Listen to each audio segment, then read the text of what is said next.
mbola manonona fahasoavan'ny tompo sy ny fiadanany ireo amintsika rehetra vavaka tsika ireny vavaka manasa tsika iray vavaka Andriamanitra tsara indrindra izay any an-danitro mankalaza anao izay midery anao ary manome voninahitra anao eny mananitra avy ny anaranao izay ianao ilay Andriamanitra Abrahama Andriamanitra Isaka Andriamanitra Jakoba ianao ilay Andriamanitra hatr'izay ho mandrakizay eny tsy misy Andriamanitra hafa-tsy ianao Andriamanitro fa ianao ilay nahalanitra sy ny tany sy rehetra eo aminy misaotra raha iny amin'ny tombonandro izay mbola omenao anay isan'andro mahavelona misaotra ny amin'ny fofinaina izay omenao anay misaotra ny amin'ny asa aman-draharaha izay omenao anay ny fivelomanay misaotra ny amin'ny anina ho aninay ary misaotra ihany koa ny amin'ny teny izay omenao anay ny fampianarana satria ianao manambara manao hoe tsy mofy ihany ny veloman'ny olona fa ny teny rehetra izay lokan'ny vavanao ka raha mihinana sakafo ny ara-nofo dia mba tokony hihinana sakafo ihany koa ny ara-panahy ka dia ao ka ny fanahinao raha io no ampianatra anay ny teninao amin'ity an'ity ametraka ny teninao amponay sy eo an-tsainay ka mba azonay fiainana amin'ny alalan'izany teninao izany raha io izay nefa olombelona ihany ka tsy ilaozan'izay tsy mety hoe ho latsaka ka raha nisy nahalatsaka anay indray tamin'ny fotoana izay nisarahanay iny ka nampanotanay teo anatrehanao na azy mety hoe eritreretinay tsy fahotana aza kanefa fahotana teo anatrehanao na amin'ny fomba fiteninay na ny fisainanay na izay nataonay dia hifonany aminao raha io izay fahotana vitanay mamindraha fo aminay raha io mamelany loka irenao mangataka aminao izay Kristy Jesosy diovy amin'ny rahanao izay ho afa-pahotana sasao amin'ny rahanao izay Kristy ho afa-keloka ary io karaha ny fanahinao ampifantoka anay tanteraka amin'izao fampianarana izao sy ny fianarana amin'ny teninao meo fahendreny zareo meo fatahorana firanao izay dia ho karaha ny fanahinao no hiasa amin'ny fahafenona ka izy no mpianatra anay ny teninao ny anaran'i Jesosy na andratana izany vavaka izany raha ito anatrehanao aleloia amen irosarintsika ny zavatra vitantsika izany tamin'ny maraina ny resaka tsika ny amin'ilay resaka hoe fibebahana izany ka ny resaka tsika ny amin'ilay resaka hoe strefo hoe inona moa izany ilay hoe strefo satria zavatra andresantsika dia hoe amin'ny endrika telo no ny atao hoe fibebahana zany amin'ny resaka hoe amin'ny teny grika zany ka io no mitondrantsika ny lesona zany miendrika voalohany izay hitantsika zany dia resaka hoe strefo zany ka amin'ny resaka hoe strefo zany dia hoe miverin-dalana zany na hoe mitodika zany zay zany zavatra andresantsika hoe raha zavatra nandehananao lalan-dririna zany tsika amin'ny lalana izay ratsy zany dia zao hoe mila miverina zany mitodika any amin'ny toerana tsara izay nisy antsika tany aloha zany dia izay moa mahatonga ilay teny tamin'ny namaranantsika azy tamin'ny maraina anao hoe miverena tahaka ny zaza manino Jesosy miteny hoe miverena tahaka ny zaza satria ny zaza innocent izay ny toerana antsika ny hoe ny zaza mbola kely iny ny zaza tsika efa lehibe zao dia mila maka an'izay toerana zay zany tsika miverina amin'ilay hoe innocence zany raha zay ny azo ilazana anazy tatsika ihany koa ilay tenin'Andriamanitra ny teny tany amin'ny Ezekiela nanao hoe teny aminareo ry zanak'Israely ozy izy mibebay ianareo fa ho tsaraiko ianareo izy izy raha tsy mibebaka ianareo dia tonga zany ny fitsarana ho an'ny zanak'Israely ka Andriamanitra zany manasa ny Israely hibebaka hiala amin'ny faharatsiana andeha amin'ny didin'Andriamanitra sy ny lalàn'Andriamanitra anompony anazy zany ka indrindrandrindra mantsy izay ilay izy hoe raha ohatra ianao izy izy ka tsy miverina verenantsika kely eo amin'ny Ezekiela misy teny important mantsy izy io zany ilay Ezekiela 7:20 verenantsika kely fotsiny izy io zany amin'ilay Ezekiela 7:20 zany dia zao ilay zavatra teneniny io ilay andinin'ny 7 zany Ezekiela 7:20 dia ny andinin'ny 7 dia ozy izy hoe koa samy tsaraiko araky ny ataonareo avy ianareo ry taranak'Israely ho Jehova mitodia ka mibeba amin'ny fahadisoanareo rehetra dia tsy ho tonga fanafitohinana mahameloka anareo intsony izany mitodia ka mibeba izy izy amin'ny fahadisoanareo rehetra inona zany ny fahadisoantsika mitodia ka mibeba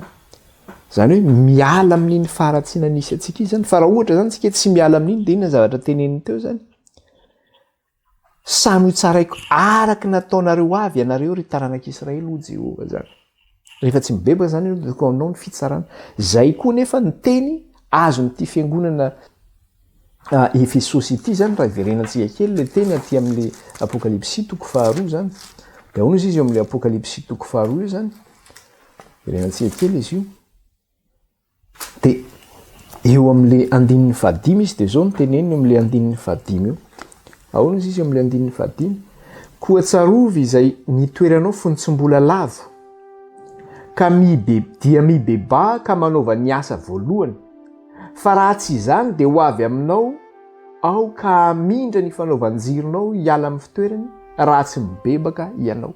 Io zany mitohy amin'le tany amin'ny Ezekila eto, tany amin'ny Ezekila le hoe ho tsaraiko ianao rehefa tsy mibebaka. Fa eto zany zavatra niteneniny eto indray de hozy izy manao hoe dia mibeba ka manaova ny asa voalohany fa raha tsy izany de ho avy aminao ka amindra ny fanaovanjironao hiala amin'ny fitoerany. Inona ary le hoe amindra ny fanaovanjironao io hiala amin'ny fitoerany izany. Fantatsika tsara fa ty fiangonana ity de nandray le fahamarinana zany teo amin'ny fampianaran'ny apôstôly mihitsy no nraisiny ty fiangonana ity zany le fahamarinana. Nandray zay fahazavana zay zany izy. Ka ity fanaovanjiro ity zany le fahazavana nomena anazy zany ity. Le fahamarinana nomena an'le fiangonana zany ity. Ka raha ohatra zany tsy bebaka zany ianao de esorina aminao zany io fahazavana nomenanao de omena ny hafa zany io fahazavana nomenanao. Ka eo mantsy mahavon'ny fiangonana zany mieritreritra izy manao hoe rehefa nahazo ny fahamarinana izy de efa definitif iny zay nijanona mandrak'izay iny ka ninona nataon'le fiangonana zany de hoe fiangonana Jesosy Kristy ity fiangonana tiany fiangonana farany ity tiany sisa ity de voavonjy daholo zay fa ato amin'ity fiangonana ity mamita teny ianao am'izay zavatra zay. Zay le resaka andrasantsika tamarina attention ianao mihevitena manana ny toerana misy ianao zany ianao diso be zay. Fa amin'ny teny frantsay moa misy filazana azy rien n'est donc définitif. Tsy misy tsy hoe zavatra hoe tsisy zavatra efa voatery hoe ty fa anananao ty zany de tsy afaka aminao. Fa Jesosy mihitsy ara de ny tenanao hoe tany mafy zay anananao mba tsisy aka ny satro-boninahitra ao izy. Tany mafy zay anananao zany le fananao zany tany mafy io fa mety mbola hoe sorina aminao zany io. Ho an'izay manana ozy izy Jesosy de zao ho ampitombona ny azy tamin'le ohabolana nataon'i Jesosy mikasika letaleta zany. De hoe ho an'izay manana de mbola ho ampitombona ny azy. Fa ho an'izay tsy manana kosa na zay ananana esorina aminy iny ozy izy Jesosy. Ka raha ianao zany mihevitena za ange fa nandray ny fahamarinana za fa nianatra ny apokalypsy haiko fampianarana boky ny apokalypsy na hoe za mivavaka amin'ny fiangonana apokalypsy satria ny fiangonana apokalypsy ny resako eto satria ny fiangonana apokalypsy mampianatra ny boky ny apokalypsy.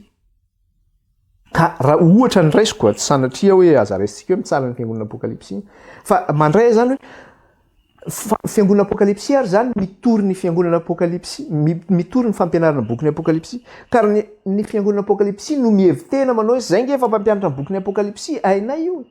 Ka raha misy fiheveran-tena zany amin'izay fiangonana zay manao hoe efa anananay io fahamarinana io fa io ndray tsy afaka zany fa mitahatena zany zay zavatra zay tahaka ny fiangonana rehetra ihany io ny adventiste ny protestante.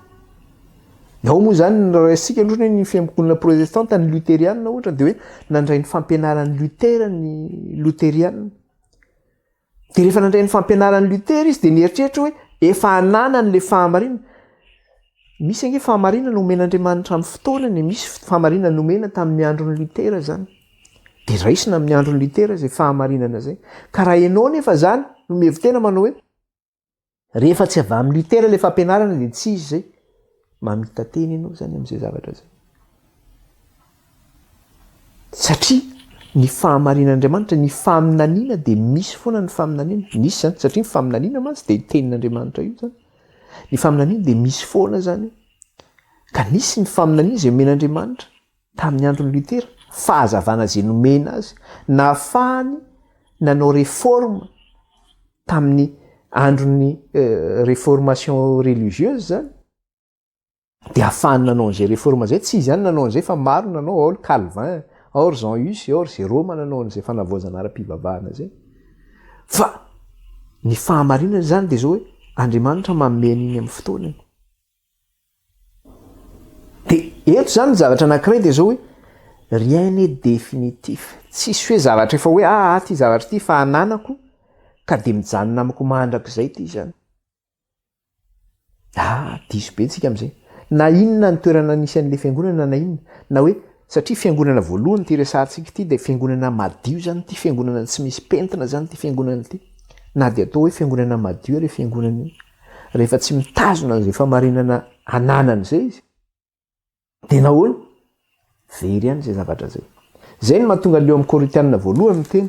Raha isika le Korintianina voalohany. Korintianina voalohany toko 10 de ny 9:12. Rehefa hitantsika de vakina amin'ny anaran'i Jesosy. Zao no vaky ny teny amin'ny anaran'i Jesosy. Koa izay manao azy efa mijoro tsara de aoka izy hitandrina fandrao lavo. Koa izay manao azy efa mijoro tsara de aoka izy hitandrina fandrao lavo. Ianao zany aza mihevitena mihitsy ianao. Hoe zangy efa mivavaka atao amin'ny Apokalypsy. Zangy efa mivavaka atao amin'ny Adventiste. Zangy atao amin'ny Protestanta ako. Zay nanohatra tamin'ny manohatra ny fampianaran'ny Eglizy. De aza mihevitena ianao hoe za fa manana ny marina. Fa ianao izy efa manao azy mijoro tsara de aoka izy hitandrina fandrao lavo. Aoka ianao hitandrina fandrao lavo ianao. Satria chemin glissant ihany io ny fitenenana, lalany mampibilisitra ihany zany, mety bilisitra ihany zany ianao amin'ny toerana misy ianao. De zay zany le fahazavanana nanan'ity fiangonana ity, nanana le fahamarinana izy. Fa iny fahamarinana iny mila rehefa fanaovan-jiro mantsy no resahana eto. De makatsika fanaovan-jiro ao trano. Ohatra rehefa any ambanivohitra reny zany, tany ambanivohitra iny zany fa mino fa mitovy daholo any ambanivohitra hoe tsy manana jiro ny any, tsy électricité de mampiasa jiro pétrole zany ianao. De arehetra ny jiro zany hoe solika zany. Fa iny solika iny zany de zao hoe le jiro mirehitra am'le mesha iny zany, am'le lohany iny zany mirehitra iny amin'ny alalan'le solika ao anatiny. Fa iny zany iny jiro iny mety maty iny, rehefa maninona iny maty, rehefa lany le solika ao anatiny. Ka mba hampirehitra n'iny jiro iny foana zany de inona zany tokony atao? Jerena foana hoe mbola ampy ve le solika sa tsy ampy? De rehefa mitady lany de ampiana. Zay zany le izy zany de mila jerenao foana zany zay.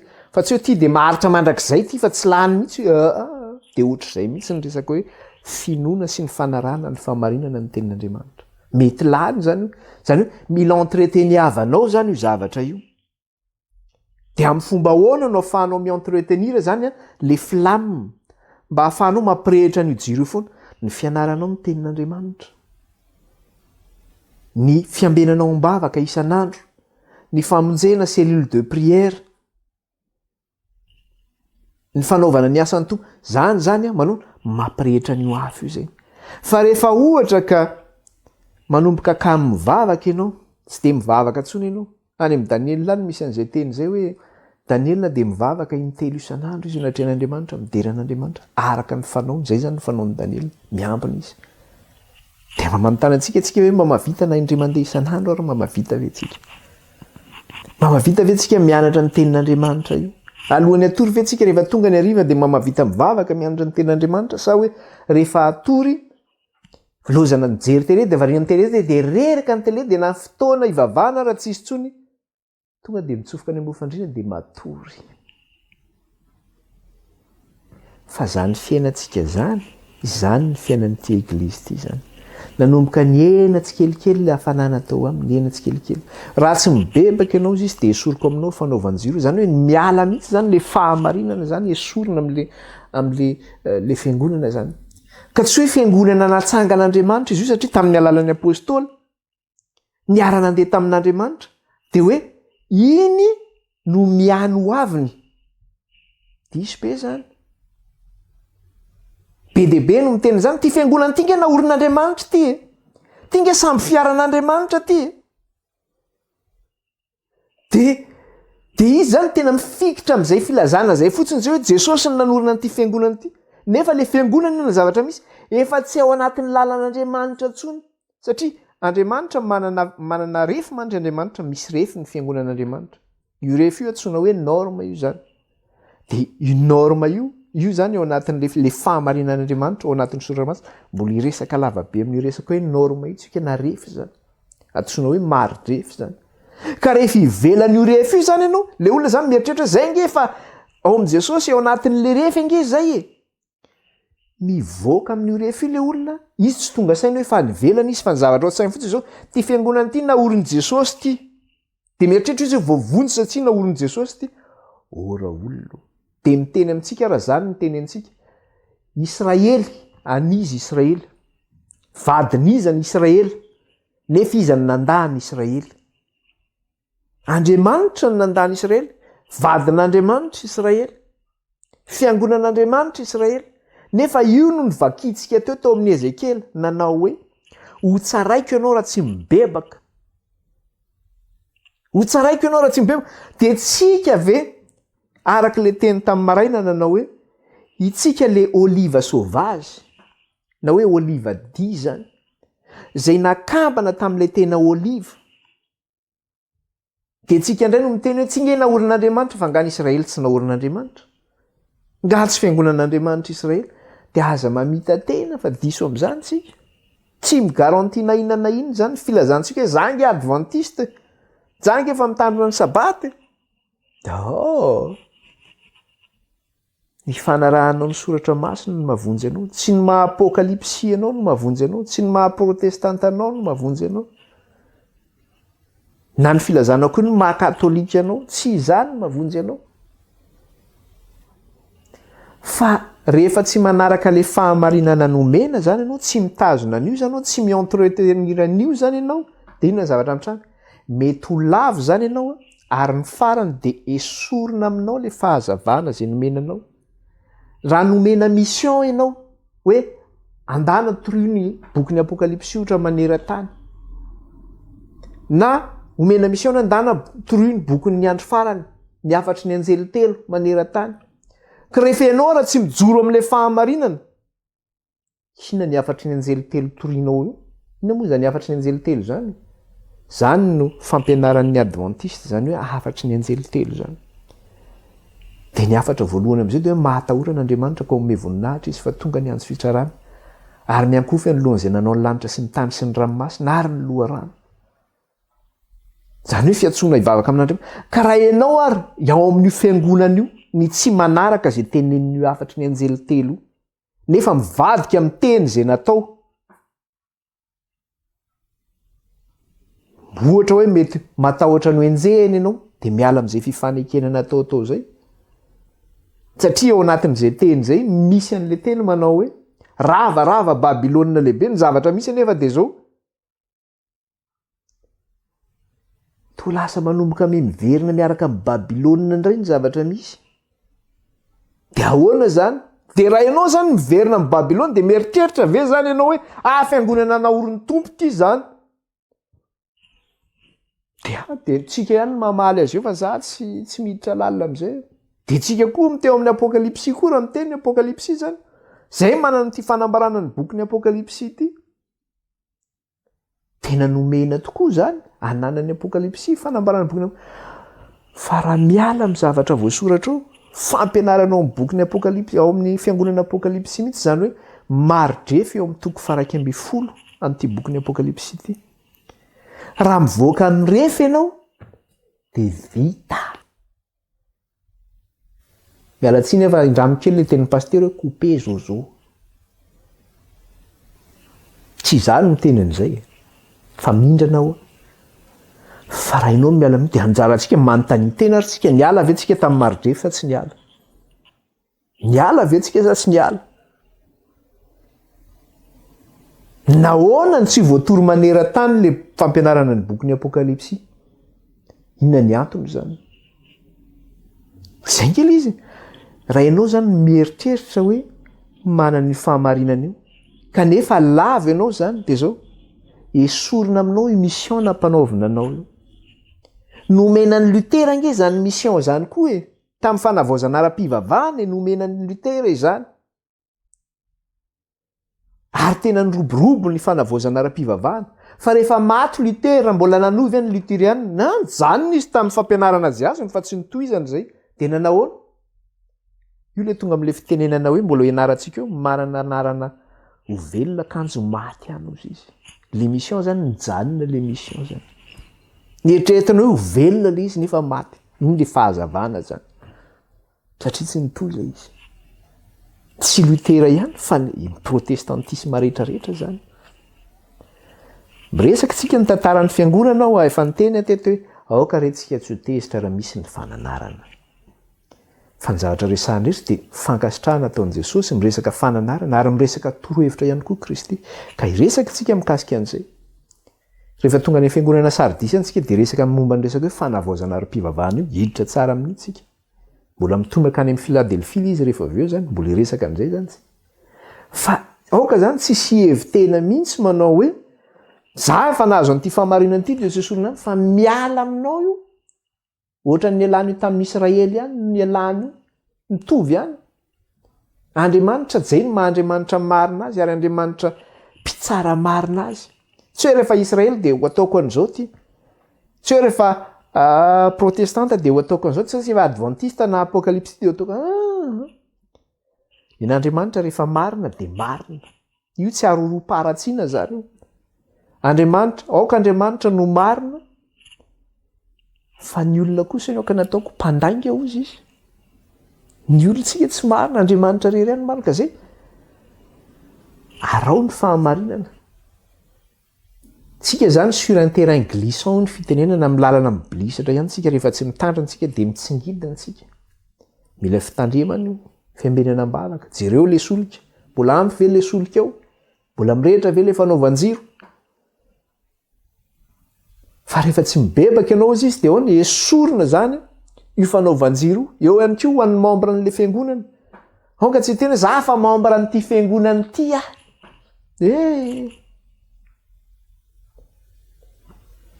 Dia miteny aminao, tsy ny pasteranao no namonjy anao, na ny mpitory teneny aloha eny namonjy anao, na ny pretra aminao no namonjy anao, fa Jesosy Kristy no namonjy anao. Ka rehefa hitanao misy zavatra tsy mety eo amin'ilay fiangonana, ataon'ny pretra na ataon'ny pastera, dia aoka ianao tsy hanamary tena manao hoe ka izy ange zao ka zao. Rehefa marina dia marina, rehefa diso dia diso. Zay tenen'ny soratra masina eny, tenen'ny soratra masina tokony ho arahana. Fa miteny amintsika efa na tamin'ny fiangonana voalohany io arange. Nisy tantara tao amin'ny fiangonana voalohany io mikasika ny apôstôly Petera sy ny apôstôly Paoly. Nisy fotoana ny apôstôly Petera niaraka tamin'ny jentilisa izy ny sakafo. Dia amin'ny fomba ny jiosy, amin'ny mahajiosy ny jiosy dia zao tsy manandraraha amin'ny jentilisa ny jiosy. Ka tamin'ity fotoana ity efa nisy ny jentilisa resy lahatra ny amin'ny fahamarinan'ny soratra masina dia niara-ny sakafo tamin'ireo jentilisa ireo ny apôstôly Petera.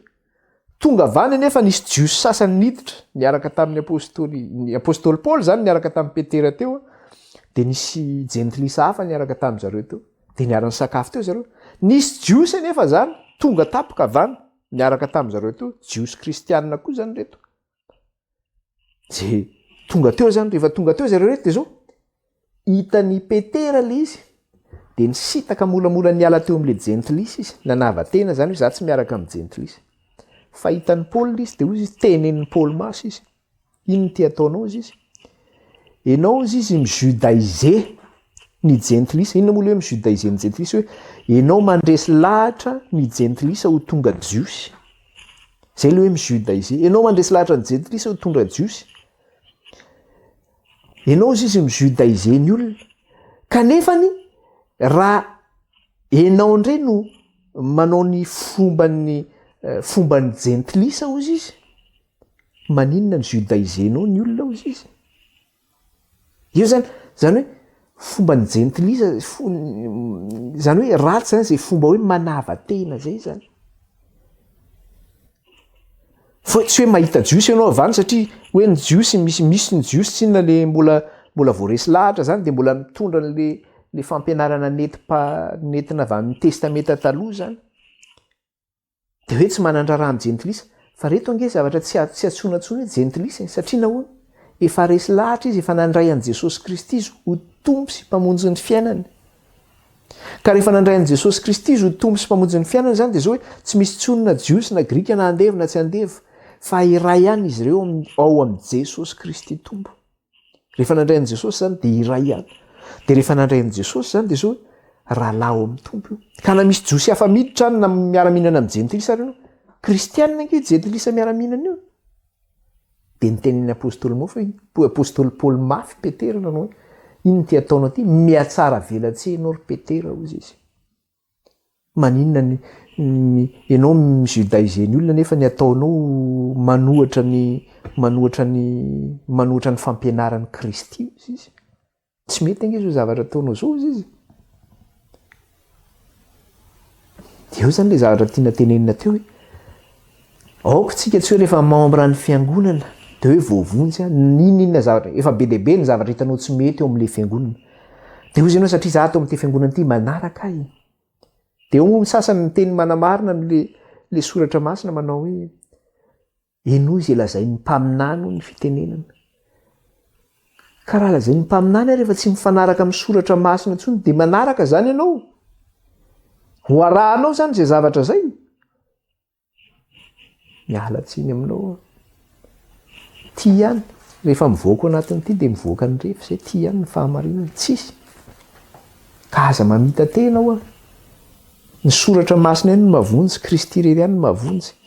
Fa naza-pitory zao olombelona ihany za mety diso. Fa ty tsy mba diso na ovinana ovininy ty. Tsy mba diso ty. Rehefa ty no entiko amintsika de arao zany ty io zany. Arao io no mariny. Zay no mikasika an'iny zany. De toizantsika zany le fampianarana zany toizantsika zany izy de hiditra zany tsika am'le le fanazavana faharoa zany am'le resaka hoe fibebahana. Am'le fanazavana faharoa. Resaka tsika zany le fanazavana voalohany mikasika le satria hoe le hoe fibebahana amin'ny teny grika zany de misy fanazavana anankitelo zany izy io. De hoe ny voalohany le strefo, ny faharoa metanoia ary ny fahatelo métamorphose.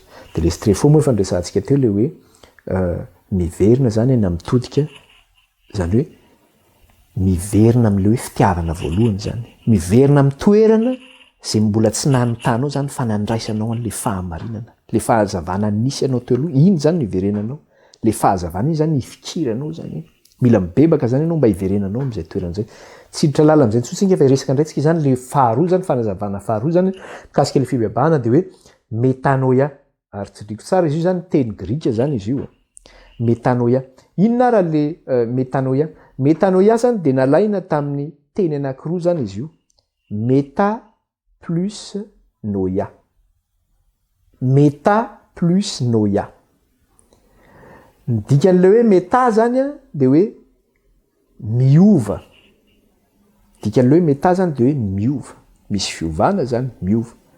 Ary ny dikan'le hoe noia de hoe fisainana zany. Na hoe ara-panahy moa zany fa hoe fisainana zany mentalité. Le hoe meta zany de hoe miova na hoe changer. Zany hoe misy fiovana. Le noia ndray de hoe na hoe fisainana zany na hoe mentalité. Zay ny azo ilazana anazy. Ka raha vao miteny zany ianao hoe metanoia de hoe changer d'état d'esprit zany. Na hoe changer de mentalité. Miova fisainana zany. Miova ny fomba fisainana zany. Na ihany koa hoe changer de vue na changer de regard. Miova fomba fijery. Miova fomba fisainana na hoe miova fomba fijery zany. Zay zany le hoe metanoia. De jerisika toko sy andininy atao amin'ny soratra masina ao amin'ny Romanina toko 12 miresaka azy io zany. Romanina toko 12. Jerentsika amin'le Romanina toko 12 de vakitsika ny andininy faharoa. Inona ny zavatra resahany io zany? Satria mantsy zay le hoe metanoia de hoe changer d'état d'esprit zany na hoe miova fisainana na miova fomba fijery zany. De zao ny tenena ato amin'ny Romanina toko 12 ny andininy faharoa de ozy izy. Ary aza manaraka ny fanaon'izao tontolo zao fa miova amin'ny fanavaozana ny saina amantaranareo ny sitrapon'Andriamanitra de zay tsara sady akasitrahana no marina. Ahoana izy? Aza manaraka ny fanaon'izao tontolo zao fa miova amin'ny fanavaozana ny saina amantaranao ny sitrapon'Andriamanitra de zay tsara sy ankasitrahana no marina.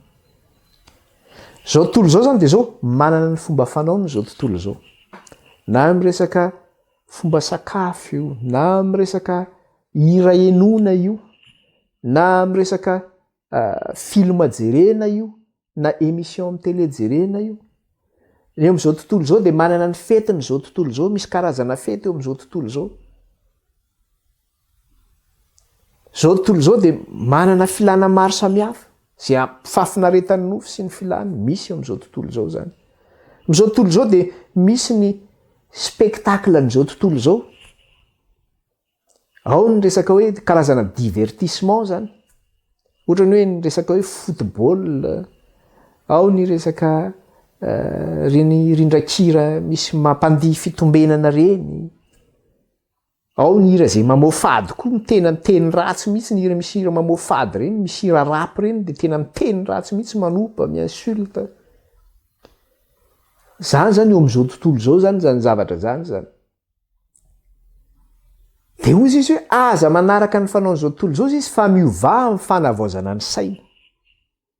Amantaranareo ny sitrapon'Andriamanitra hoy izy. Zany hoe raha te hamantatra zany ianao ny sitrapon'Andriamanitra dia zao. Tsy maintsy miova zany ianao amin'ny fanavaozana ny saina. Ny olona tsy miova saina zany dia zao tsy hamantatra mihitsy izy io sitrapon'Andriamanitra io. Dia tsotra ny raisina amintsika. Firifiry ireo manam-pahaizana amin'izao tontolo izao ireo.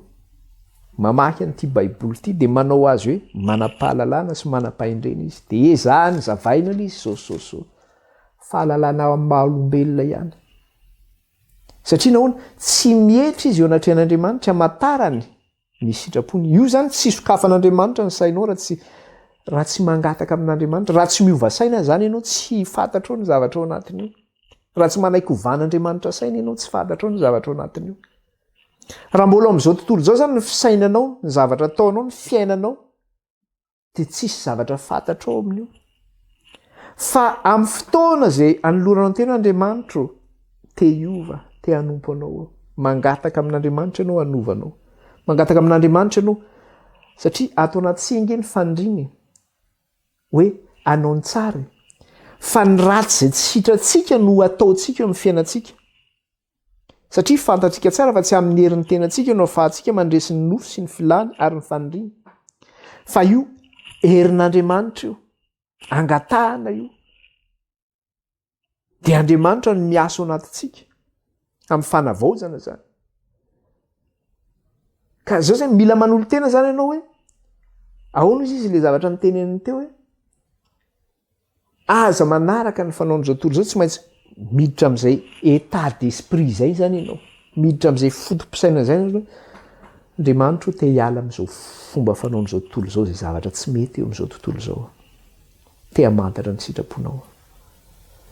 Dia izay zany mila miova. Zao zany miova ny fanavaozana ny sainao zany. État d'esprit miova zany ny état d'esprit ianao. Ny fomba fijerinao tsy mitovy intsony zany. Ka rehefa mandray an'i Jesosy Kristy zany ianao ho tompo sy mpamonjy ny fiainanao dia inona ny zavatra mitranga? Men'Andriamanitra fanahy vaovao ianao sy fo vaovao ny ao anatinao. Ny fomba fijerinao tsy mitovy intsony. Tena tsy mitovy intsony ny fomba fijerinao. Raha zatra mangalatra ianao, mangalangalatra tia kely, dia mbola mety mitady verina ihany ohatra hoe aka zay tia misy zavatra kely ity dia le nofinao tsy ninona ka. Dia le fanahin'i Kristy miteny aminao ino ty ataonao? Tena tsy mety koa zany ataoko zany. Miova le fanavaozana ny saina. Satria ny fanahin'ny tompo miteny tsy mety ange zao ataonao zao, mangalatra ange zao. Na dia efa nanana an'izay intention zay izy ianao dia napetraka ao indray le izy. Satria ny fanahin'i Kristy izay miasa ao anatinao, manakana anao tsy hanao an'izay zavatra zay. Ianao izay préresy poeboeby amin'ny fiarahamonina io. Za moa zany aty Frantsa miresaka amintsika amin'ilay izy dia tamin'ny herinandro teo manana collègue miara-miasa amiko zany. Dia ny aty mihitsy rehefa aty andafy zany ianao dia manao vacances ny olona, mandeha mivisiter pays ireny. Dia io collègue io rehefa mandeha dia za zao tany Espagne tamin'ny herinandro teo tena mafanany. ina moa tiana teny am'izay hoe tany Espagne izy. Misy fotoana izy mandeha za teny Egypte atao de tena nanao plongée sous-marine de zao de mba mihaino fotsiny ianao mihaino zany ianao moa zay zany. Fa rehefa tonga ao amin'Andriamanitra zany ianao tsy tenan'izany ianao satria misy ange ny olona misy ny olona zay tsy afaka manao an'izany zavatra zany de manina malahelo le olona na mba maniry koa izy eo anatiny io lasa miteraka jalousie zany na mety hoe mitoraka hoe haine tonga koa bezesta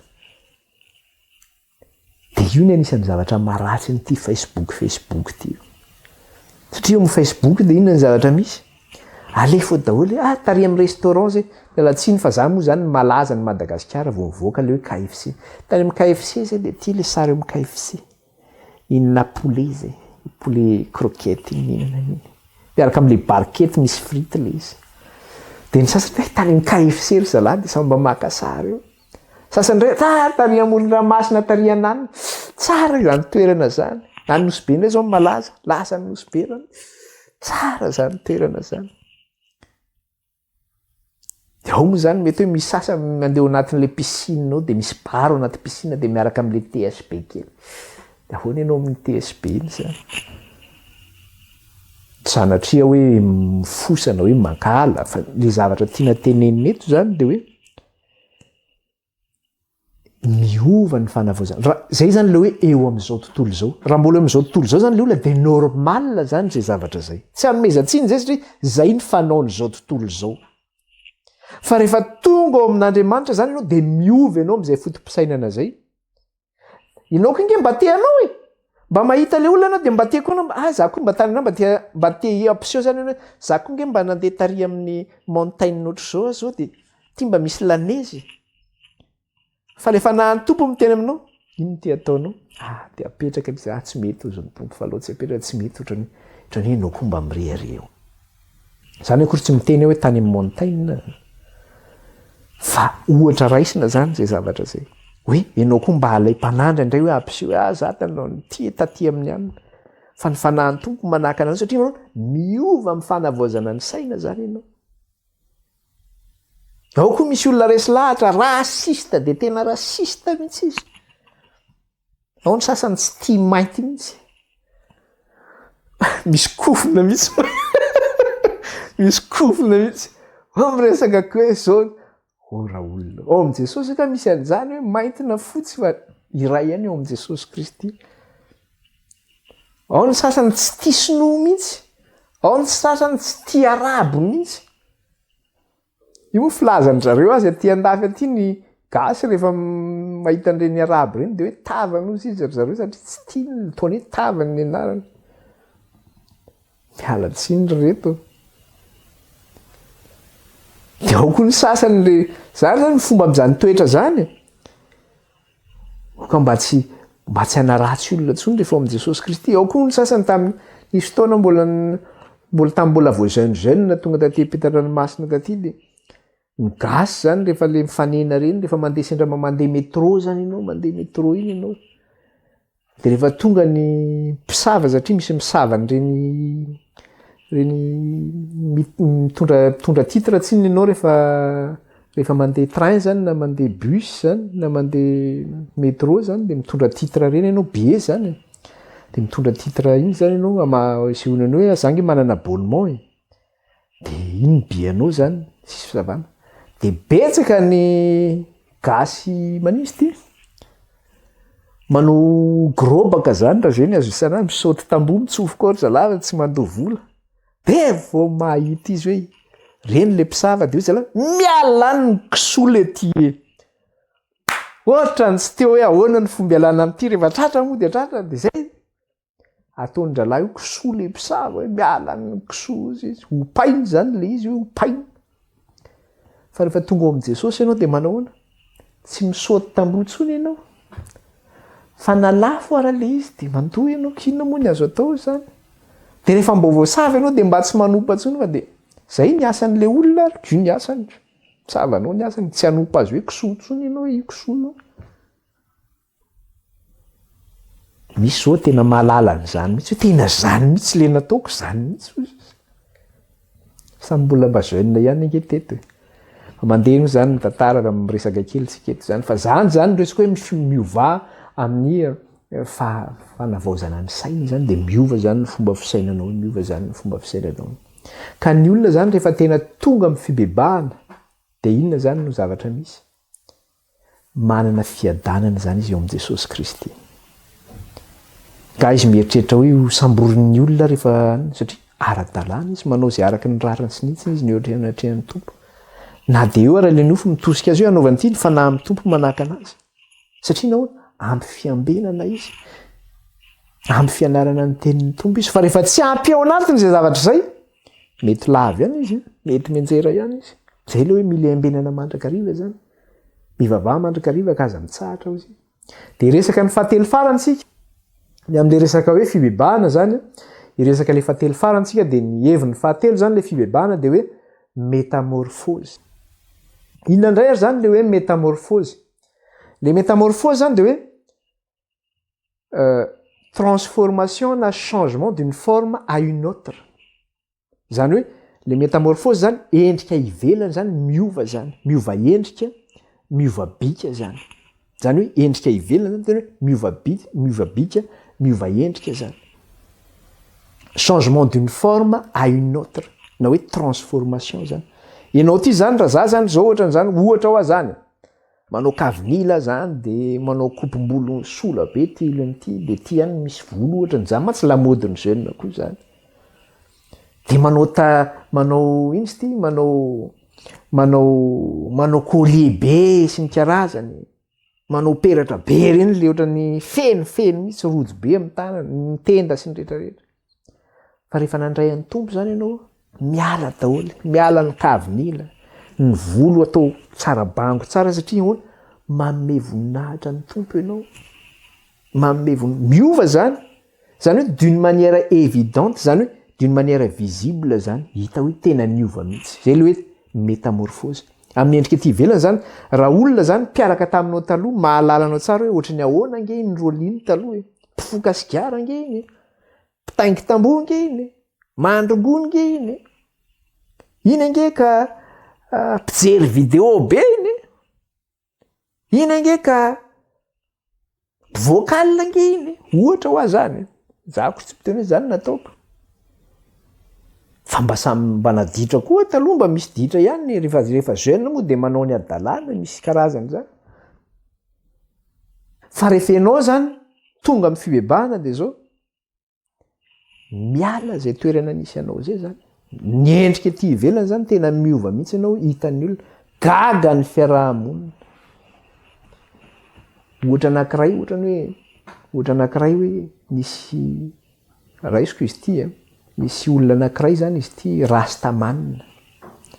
De ty rastamanina ty zany nianatra ny boky ny Apokalypsy izy, nianatra ny boky ny Apokalypsy de niaraka nieny tamin'ny olona rehetra teo zany izy ty. De nieny ny olona teo, ty rasta ty ve de mba ahoana de mbo resy lahatra ve ty? Bob Marley be reny zany ny paoziny zany, tena bandy be reny zany, fokafoka reny zany le tena misitona mahery reny zany. Fa izy tonga eo mazoto izy mihaino fampianarana Apokalypsy io zany. De hozy ny olona ty ve de mba iovy ty olona ty. Fa tonga ny fotoana ho anaovana batisan'ny ty lehilahy ty. Nihiratra daholo ny rehetra. Lasa ny volony rasta. Tsy hita intsony, niala. Satria nahoana? Tonga amin'ny fibebahany rasta. Andray amin'i Jesosy izy, tsy ny andraisana an'i Jesosy, ny esoriny. Niova se métamorphose izy zany. Niova tanteraka ny vatany. Zany ianao rehefa mandray an'i Kristy zany miova miala daholo, endrika ivelany io zany tena miova io. Ny lamodin'ny jeune amin'izao fotoana zao, rehefa manao jean iny izy, de mihidiny iny jean iny, de ny tapany slipiny mipotra, zany jeune mandehandeha ny tapy tanety. Mba ahoana ary? Fa resy lahatra amin'i Jesosy izy fa miakatra iny patalohany iny. Tena miakatra iny. Fa matoy iny mbola midina mbola tsy resy lahatra izy zany. Aza tapatsinay moa.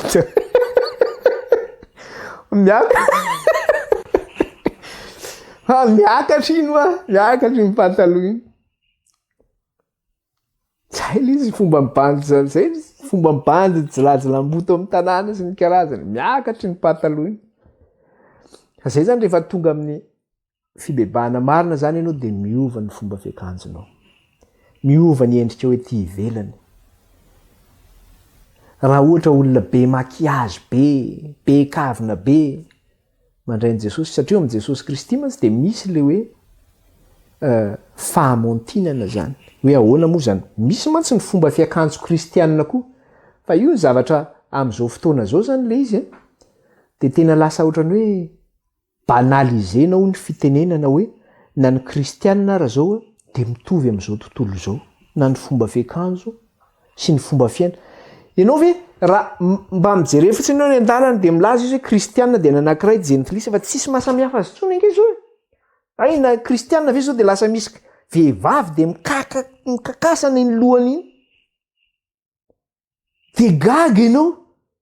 Nefa kristiana izy de miran'i Jesosy izy, tena miry izy, tena hoe Jesosy nanova nefa ny lohany tsy niova. Tena novain'i Jesosy, tena niova, tsisy métamorphose zany teo amin'ny vatany, nefa ny lohany teo sola be iny. Vao teo indray ny esorina. De niova ve ianao? Sady misy ange zany, tena misy zany atao amin'ny soratra masina, misy zany. Jerentsika ange fa misy zany zao ny tenenina atao amin'ny Petera voalohany ato, jerentsika kely Petera voalohany toko 7. Tsy hoe mamorona amintsika fa misy zany hoe fiangona kristianina zany, hoe fiakanjo kristianina zany, ahoana zany. Petera voalohany toko 7, ny andininy voalohany ka hatramin'ny 5. Petera voalohany toko 7, andininy voalohany ka hatramin'ny 5. De zao vakina amin'ny anaran'i Jesosy. Ary toy izany koa ianareo vehivavy manekeny vadinareo mba ho voataona ny fitondrantenany vavy izy na dia tsy amin'ny teny aza. Raha tahiny misy tsy manaiky ny teny. Rehefa hita ny fahadiozan'ny fitondrantenanareo amin'ny fahatahorana. De toy izany eo amin'ny andininy 7, eo no resahantsika. Ary eo ka ny firavahanareo tsy ho zavatra eny ivelany toy ny firandranam-bolo sy ny firavahambolamena na ny fiakanjona. Fa aoka ho toetra miafina ao am-po izay tsy mety loha dia fanahy malemy sady miadana izay soa indrindra eo amasin'Andriamanitra. Fa toy izany andiny fadimy, fa tahaka izany no niravahan'ny vehivavy masina fahiny izay nanantena an'Andriamanitra sady nanaiky ny vadiny. Ahoana ozy izy ny firavahan'ny vehivavy masina fahiny, firavahan'ny vehivavy masina fahiny, de manahoana ny firavahan'ny vehivavy masina kehitry.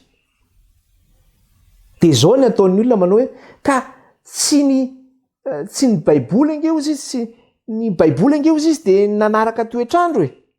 Io zay zany ny fomba tamin'izany fahiny zany, fa am'izao fotoana zao zao ndray ny fomba fitafy. Ny baiboly manaraka ny fomba am'izao kehitriny zao. Ora olona. Miverina foana le tena iza ny tokony enony, Andriamanitra sa ny olona? De ozy ny apôstôly Petera manao hoe Andriamanitra ny tokony ho enony. Ka raha miteny Andriamanitra de anohitra an'Andriamanitra aveo ianao hoe Andriamanitra niova indray ny lamaody amin'ity taona ity, fa zao indray ny lamaody zany Andriamanitra tokony atao. Satria zay le zavatra resahana teo hoe eo amin'ny andininy 4, andininy 7 hoe aoka ny firavahanareo tsy ho zavatra inivelany toy ny firandranam-bolo sy ny firavahambolambelona na ny fiakanjona. Mivoaka daholo zao karazana lamaody rehetrarehetra zao. Kristianina ve ianao de manao maillot de bain ianao ohatra n'izany, de maneho fitanjahana iny satria za andeha hilomano. Ka na milomano ary satria ve iny ny maillot zany de maneho le fitanjahana. Mialatsiny eo amin'le fivaviana iny mihitsy zany somary taritina miakatra rahaty le fil zany. De mba mety ve zany? Hoe kristianina ianao de zany nataonao, de mahavariana amin'le maillot am'izao fotoana zao ange de zao e.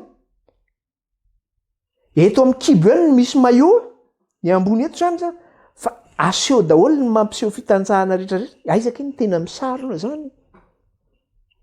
Mialatsiny fa de kristianina manao an'izany. Voaka koa le mody resaka hoe tsy hoe mivoaka fa efa mivoaka moa izy io tamin'ny émancipation ana vehivavy zany, le hoe fahafahan'ny vehivavy ny voandreny zany, le hoe bikini. Le bikini le maillot kely vehivavy le soutien eto ambony de slip fotsiny eto ambany, nefa le slip tena mizinizina zany. De ianao ve kristianina de anao an'izany ianao? nefa ianao kristianina. Nefa inona ny zavatra resahana eto inona? Aoka ny firavahana reto sy ho zavatra eny velona, ny firanam-bola sy ny firavam-bolamena na ny fiakanjona, fa aoka ho toetra miafina ao am-po izay tsy mety lo. Ny firavanareo zany dia aoka ao amin'ny toetra nareo izy. Fa tsy ety ivelany, zao tontolo zao no manao an'izay. Zay le hoe miova amin'ny fanavaozana teo araka le nitenentsika teo. Tsika zany tsy tokony hanao an'izay zavatra. Raha mandray ny fahamarinana zany ianao, dia inona ny zavatra miova? Raha mpanao an'izay maillot zay zany ianao, dia miova. Mijery ianao misy mivarotra eny amin'ny magazay. Maillot manarona hatraty amin'ny fe. Manarona hatrany amin'ny fe. Misy ara-karazana ohatra misy zipo kely mihitsy manarona eo amin'ny mampiseho fitanjana. Misy zipo zany io, misy zipo eo dia mbola misy an'le cycliste iny mandrapatonga hatrany amin'ny fe iny. Dia misarona tsara ny ambony. Tsy mitanjaka mihitsy. Maontina zany zay fomba fitafy zay. Araka teny fa aoka ny toetra miafina ao am-po izay tsy mety lo, dia miafina sady malemy sady miadana izay soa indrindra eo mason'Andriamanitra. Lamaody koa amin'izao fotoana izao. Ary ny vehivavy foana ny tena matetika ivarotany satana le lamaody zany. Amin'ny resaka hoe fitanjana ny tena resahana eto. Mivoaka ty le ina moa le pataloha jean tony, tsy haiko slim angamba ny anarany raha tsy diso. Le jean mifinjofinjo ohatrany mialatsiny, ohatran'le sobakaka, akanjona sobakaka iny zany. Na mampiditra an'iny ara sura mihitsy fa sahirana angamba nareo mampiditra an'ireny zavatra ireny. Miady mihitsy vao tafiditra iny rehefa maraina angamba. Indrindra moa rehefa le somary ngezangeza iny raneny zany dia fa tafiditra ilay izy fa mivondraka daholo ny rehetrarehetra. Mbarina moa. Dia manahoana antsika amin'izany fomba fiakanjo zany? Mety ve zany akanjo zany? Maontina ve zany? Zay ve le toetra, zay ve le firavahantsika hoe miafinao am-po? Omenao voninahitra ve Andriamanitra satria zay le teneniny teo hoe izay soa indrindra eo mason'Andriamanitra dia teneny hoe soa eo anatrehan'Andriamanitra raha ve zay? Fa misy hira zay manao hoe soa ny manandroa le rehetra, soa ny manandroa, soa ny mampirafy le rehetra, soa ny mampirafy. Fa mahatonga ny olona mampirafy zany fa ny lehilahy vao mahita an'izany. Mihiratra mihitsy ny masony iny. Fa ianao koa rehefa lehilahy tonga ao amin'i Jesosy koa ianao ka mahita vehivavy ohatr'izay, raha taloha ianao mba mitodika manao ohatr'izay, amin'ny manaraka ianao dia manao hoe na dia nandalo teo masonao raha tsy mitodika ianao. Izy ange hitanao mandalo eo amin'ny masonao fa tsy avy ianao dia mangala mpijery kely mijery eo. Ao moa ny sasany dia hoe rehefa mitondra tômôbila dia mba rehefa miaraka amin'ny vadinao izy ianao dia rehefa misy vehivavy mandalo dia mody atao ohatran'ilay mijery rétroviseur kely fotsiny izy. Nefa ilay vehivavy mijereny nefa nilazany fa rétroviseur mijereny. Zany ny resaky ny lehilahy rehefa miresaka ny lehilahy zany. Eo amin'izao tontolo izao. Dia ianao rehefa amin'Andriamanitra zany manino tsy manao an'izay ianao. Rehefa amin'Andriamanitra zany ianao dia manino tsy manao an'izay ianao. Miova ny fomba miova zany se métamorphosé ianao moa araka le niresahantsika teo zany. Ny fomba fiakanjo. Raha manao akanjo zany vehivavy dia aoka manino? Mba hanao akanjo minno fahamotinana zany mendrika eo anatrehan'Andriamanitra. Aoka tsy amin'ny firavahana ao izy. Ao daholo zao karazana bijou rehetrarehetra zao. Vao mainka mahabe ny mpanendaka. Fa fantatry ny mpanendaka angeny. Raha ianao no mandeha rehefa mandray an'i Jesosy ianao satria ny firavahanao miafinao am-po fa tsy ety ivelany zany ny firavahanao miafinao am-ponao. Inona no angalarin'ny mpanendaka aminao iny? Manao akanjo tsy mampitanjaka ianao. Manarona ny mahavehivavy iny zany. Manarona ny mahavehivavy iny. Satria misy zany zay akanjo kristianina zay hoe manarona ny mahavehivavy. Ao koa ny sasany le amin'izao fotoana izao fa zay ny malaza eo amin'izao tontolo izao le resaka hoe transgenre. Inona moa le transgenre efa lasa hoe vehivavy ny lehilahy, ny lehilahy ny vehivavy, efa afaka mifanambady ny lehilahy sy ny lehilahy sy ny vehivavy sy ny vehivavy. rehefa te hiova sexe ny olona de miova sexe hoe ho atao filahinana en'le vehivavy de ho atao fivavianana en'le lahy. Zany ny zavatra misy aty amin'ny firenena mandroso aty zany. Rehefa ny ankizy kely no mandeha ny ampianarana, za te ho vehivavy fa tsy te ho lehilahy de afaka manao izy satria safidiny zany ny ankizy kely ny afaka misafidy. Zany ny zavatra aty amin'izao tontolo zao zany. Zany nefa ny tenin'Andriamanitra hoe miova miala amin'izany. Ka rehefa mandray an'i Jesosy ianao se métamorphosé ianao zany.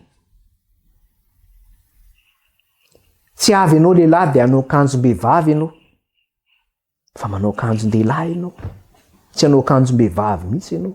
Tsy hanao zipo fa zany mantsy ny lamaody atao publicité mihitsy zany mandeha amin'ireny publicité aty andafy aty. Lehilahy zao misy volombavy izy de manao pause izy eo. Pub reny zany mandeha satria amin'ireny bus reny na reny transport en commun reny zany amin'ny transport aty reny de misy pub amin'ireny bus reny panneau atoriana sy amin'le côté latéral an'le bus iny na le train. De misy sarina lehilahy misy volombavy izy mipetraka izy maka pause de manao boty ohatran'ny karazana ranger izy fa inona ny akanjo anaovany? Manao robe izy.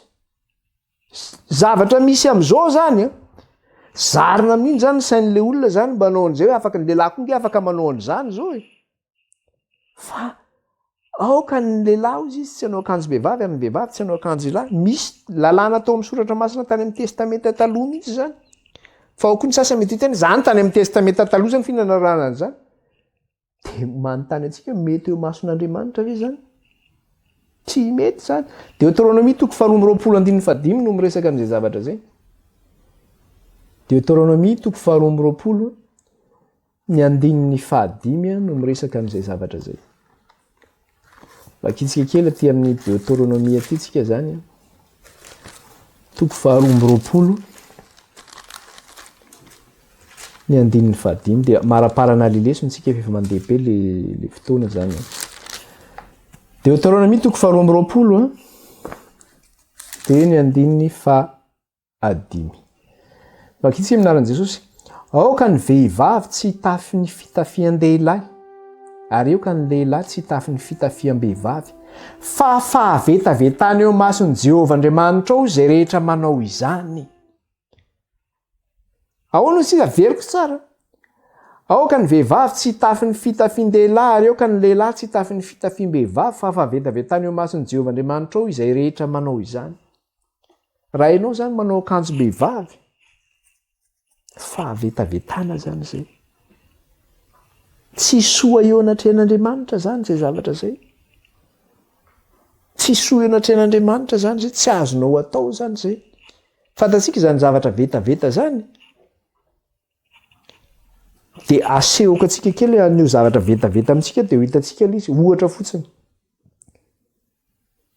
Misy olona anankiray mandoa.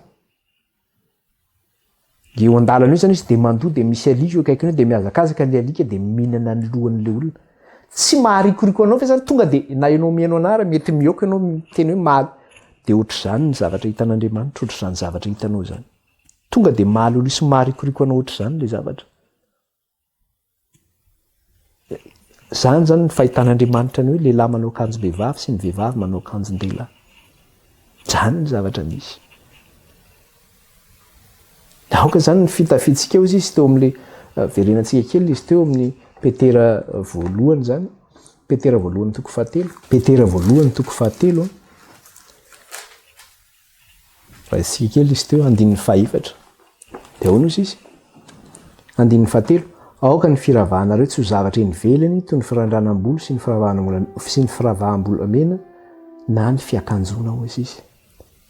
De eo ihany koa le resaka hoe ny firandranam-bolo. Ina moa le firandranam-bolo? Resaka hoe lamaody zany, resaka coiffure sy ny karazany. Misy karazana coiffure zany. Misy zany ny atao hoe coupe-bolo kristianina ihany koa. Misy ihany koa coupe-bolo gentlis. De aoka zany tsika raha mba manao coiffure de mba coiffure mifanaraka amin'ny hoe fahamotinana zao no ataontsika.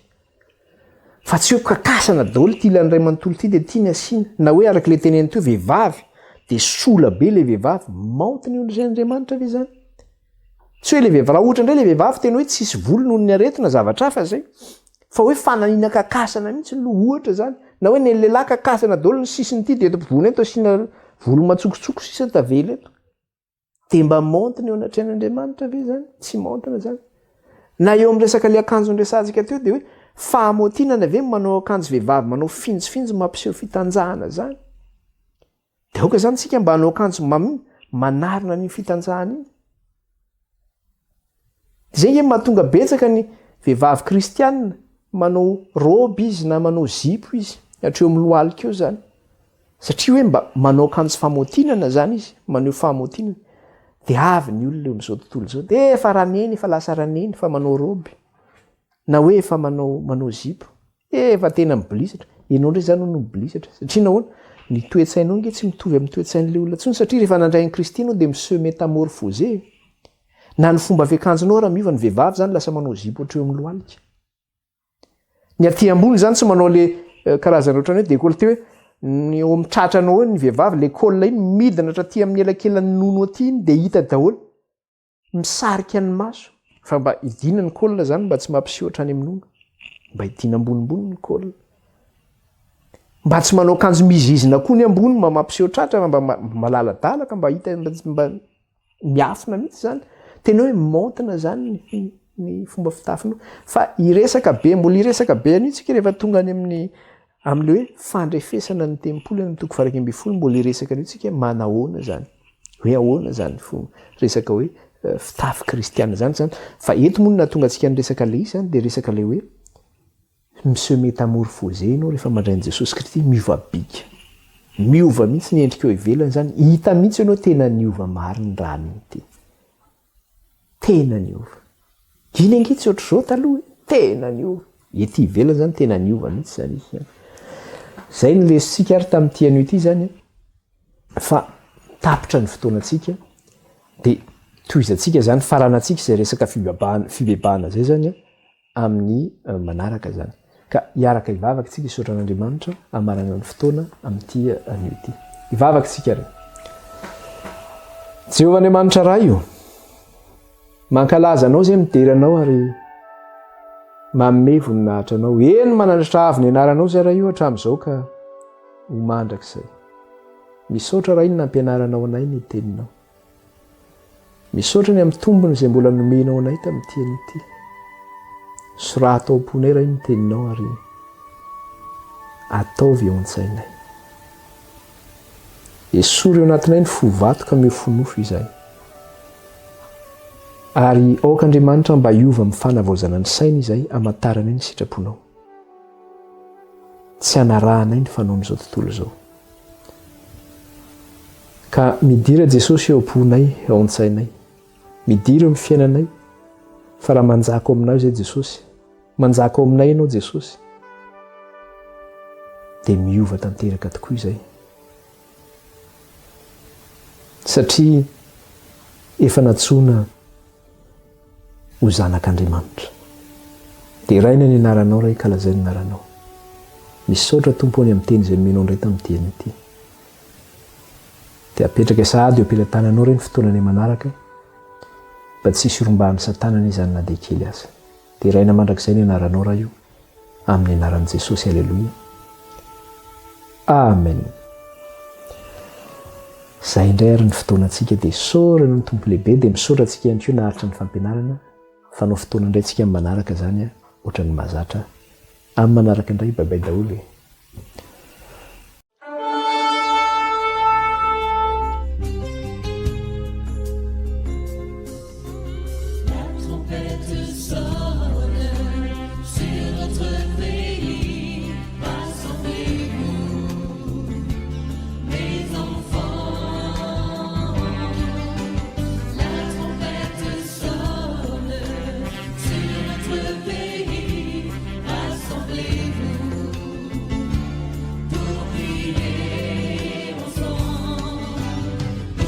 Chez ma femme.